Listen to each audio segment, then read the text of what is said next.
Olá, boa tarde, sou o Dr. Antônio Martins Farias, estou aqui mais uma vez para gravar um vídeo, continua o vídeo 95, né, da nossa leitura da Constituição. Eu quero, em primeiro lugar, pedir desculpas se vocês ouvirem um barulho de um martelo, não se preocupe, porque quem mora em cidade, né, está sujeito a esse tipo de coisa. Enquanto eu gravo, tem alguém trabalhando do outro lado, então eu não quero perturbar ninguém. Eu peço desculpas a vocês se algum barulho estranho acontecer. Mas tudo bem, como eu estava falando, continuo, né, com a leitura, o vídeo 94 da nossa leitura da Constituição. A importância como sempre, reprisar é que eu quero que todo mundo tenha um conhecimento mínimo da Constituição, da importância da Constituição para o brasileiro. O povo brasileiro tem que tomar consciência do valor da Constituição, porque é a Constituição que traz todos os direitos, todos os deveres que nós precisamos de agir como cidadãos, como seres humanos educados, seres humanos éticos, seres humanos morais. Ok, gente? É de fundamental importância que a gente tenha essa consciência. Não se esqueça, portanto, de dar o seu like, seu dislike, fazer seus comentários. E se você não se inscreveu, corra e se inscreva no meu canal, passe para um amigo, para uma amiga, para que meu canal possa crescer. Ok, gente? Olha, na leitura passada, nós falamos do artigo 91 das pessoas que compõem o Conselho de Defesa Nacional. O Conselho de Defesa Nacional é um órgão de assessoria do Presidente da República que traz, né, sugestões. O Presidente da República precisa decidir alguma coisa complexa, né, no aspecto de segurança nacional, defesa nacional, relações com outros países. Então ele tem uma dúvida, ele convoca o conselho para pedir uma autorização e também uma espécie de aconselhamento, tá ok? Então hoje nós vamos falar das atribuições, né? A atribuição do Conselho de Defesa Nacional. Diz assim o artigo 1º do artigo 91, o parágrafo 1º, desculpa, do artigo 91. Compete ao Conselho de Defesa Nacional, inciso 1, opinar nas hipóteses de declaração de guerra e de declaração de paz nos termos desta Constituição. Ora, se o Brasil tiver, porque a gente está sujeito a entrar em guerra ou ser agredido.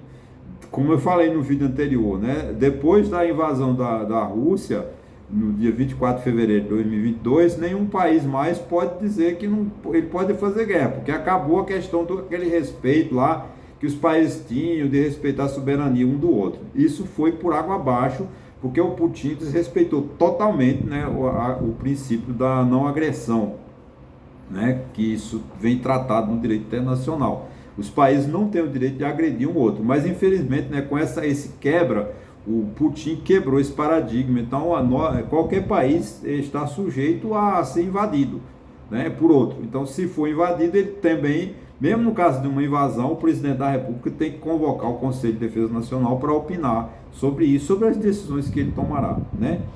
Opina também, inciso 2, né, sobre a declaração do estado de defesa e do estado de sítio e da intervenção federal. Isso é fundamental, porque o presidente da República ele pode decretar o estado de defesa, pode decretar o estado de sítio e pode a intervenção federal. A intervenção federal é a exceção, tá? Tem lá, artigo, se eu não me engano, artigo 36, artigo 34, 36, 37, 38, que tratam da intervenção da União nos estados. É uma ferida grave quando a União tem que intervir no estado, porque ela tira a soberania, ela tira a harmonia dos poderes, a harmonia do princípio da federação. Quando um estado tem uma intervenção federal, você castrou, né? Já que eu falei essa palavra, é como se você tivesse castrado aquele estado. Ele está impossibilitado de decidir soberanamente sobre direitos, sobre finanças públicas, sobre orçamento, enfim, porque há uma intervenção, há vamos dizer assim, uma entrada inadequada naquele estado para que o presidente da República sane aquele problema e de novo restitua ou ao mesmo governador ou então ao outro, né? Se o governador nessa intervenção não cometeu nenhum crime, ele volta para o cargo ou então é afastado. E nós tivemos aqui pouco tempo o caso de Brasília, o caso mais explícito, né, nossa lembrança, foi a intervenção do Lula, intervindo no Distrito Federal, decretando, parece por 30 dias, 60 dias, foi afastado com o afastamento do governador, assumiu a vice-governadora, né? E sanado o problema, o governador voltou, está lá governando tranquilo. Do mesmo modo, aconteceu, acho que no governo Michel Temer, ele fez uma intervenção no Rio de Janeiro, que até o Braga Neto, o grande, né, brasileiro, Braga Neto, foi interventor. Só que a intervenção no Rio de Janeiro, ela foi branda. Não houve uma intervenção em todo o estado, mas só na segurança pública. Ficou lá uns 6 meses e parece que não resolveu nada.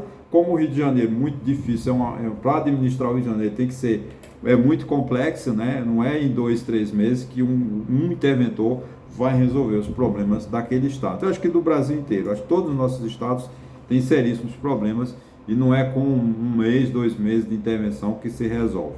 Então, é importante isso, né? Inciso 3, propor os critérios e condições de utilização de áreas indispensáveis à segurança do território nacional e opinar sobre seu efetivo uso, especialmente a faixa de fronteira nas relacionadas com a preservação e a exploração de recursos naturais de qualquer tipo. Isso é fundamental porque nós estamos agora, né, com essa questão que está havendo um pequeno conflito entre a ministra Marina Silva e o ministro das Minas e Energia, que, desculpa, eu não sei o nome dele, porque são tantos ministros que a gente não sabe o nome deles, com relação à pesquisa de petróleo na bacia do Amazonas. Tudo isso, né, mexe com a estrutura do Estado, né? Eu não vou entrar no aspecto técnico, porque eu não sou especialista, no entanto, contudo, entendo que como tem tecnologia para isso, eu não vejo por que não se pesquisar os recursos minerais da Amazonas. O que falta à Amazonas é governo, né? Falta a ministra Marina Silva ir para a Amazonas, montar um ministério lá e governar de lá. As Forças Armadas precisam de estar permanentemente na Amazonas, tirando garimpeiros, clandestinos, preservando os índios, preservando a nossa cultura, né? Não deixando que pastores, supostos pastores evangélicos ou religiosos de qualquer natureza, tentem convencer os índios a aceitar uma religiosidade de caráter duvidoso, que os índios têm a sua cultura, que precisam ser preservada, que faz parte disso. Tudo. Veja como o Brasil é um país ingrato. Eu fui professor, eu vivi a ditadura, não tem como negar isso. Graças a Deus lutei pela redemocratização e sou um soldado da democracia, por isso que eu sou tão ferrenho opositor ao ex-presidente Bolsonaro, que quis um golpe de Estado e que ele é um saudosista dos militares no governo. Eu não quero mais isso, eu vou brigar, eu sou um soldado da democracia. Eu tinha uma matéria que foi retirada do currículo escolar, que chamava-se EPB, Estudo dos Problemas Brasileiros. Essa matéria, com todo respeito aos ideólogos que atribuíram esse currículo à ditadura militar, tinha cunho doutrinador? Tinha, mas era de fundamental importância, porque na escola, as crianças e os adultos como eu, né, que fui para a escola tardiamente, aprendi muito sobre o estudo dos problemas brasileiros, inclusive dei aula sobre isso.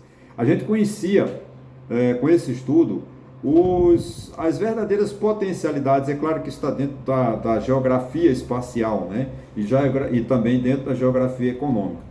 A gente conhecia os principais produtores de sisal, os principais produtores de sal, os principais produtores de algodão do Brasil. Então a gente tinha uma geografia real do Brasil.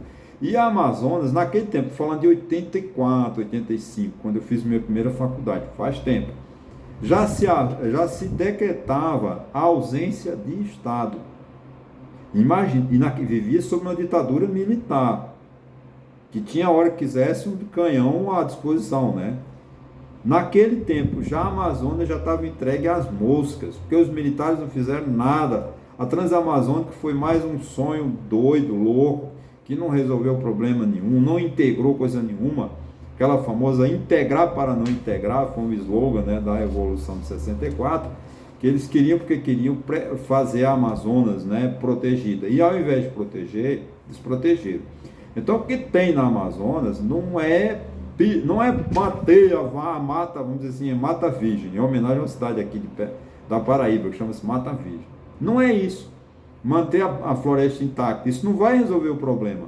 O que tem que resolver o problema da Amazonas é você explorar as potencialidades sociais, as potencialidades econômicas, com respeito às leis, com respeito à soberania, com respeito ao meio ambiente.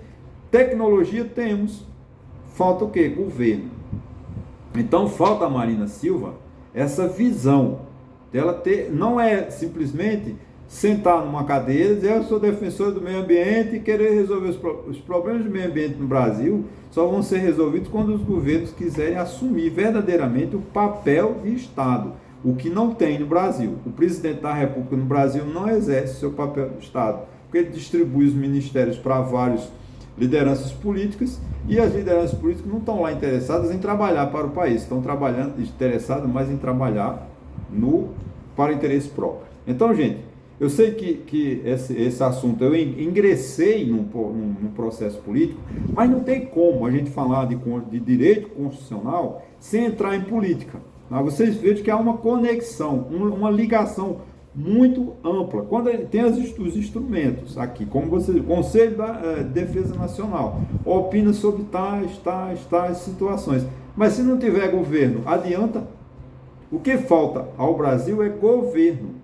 O que falta ao Brasil é atenção. O Conselho de Ministros é convocado para decidir sobre intervenção federal. Mas qual é a causa que levou para a intervenção federal?